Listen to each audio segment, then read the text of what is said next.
ভারতের নাগরিকরা এত সাহস কোথায় পেল যে তারা বাংলাদেশের সহকারী হাইকমিশন আগারতলায় তারা হামলা করে সেখানে এবং চরমভাবে তারা সেখানে ভাঙচুর করে লুটপাট করে।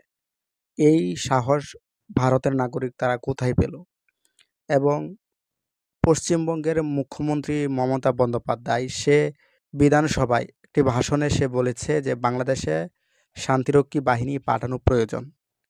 তিনি এই কথাটা কেন বলেছেন? এই কথা দ্বারা তিনি কি সাম্প্রদায়িক উস্কানি দেননি?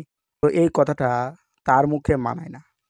তার দেশে যেই মুসলমানদের উপর অত্যাচার হচ্ছে সেটা কি সে দেখে না?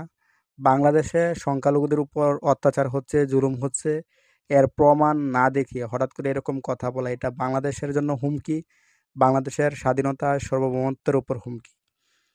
তো সবচেয়ে বড় কথা হলো যে বাংলাদেশের যেই বিষয় আছে, অভ্যন্তরীণ বিষয়, এই বিষয়ে ভারতকে নাক গলাতে কে বলেছে? এবং ভারতের নাগরিকরা কেন তারা আগারতলায় সহকারী হাইকমিশন সেখানে হামলা করলো? এই সাহস তারা কোথায় পেল? আসলে এটা একটা চরম ষড়যন্ত্র।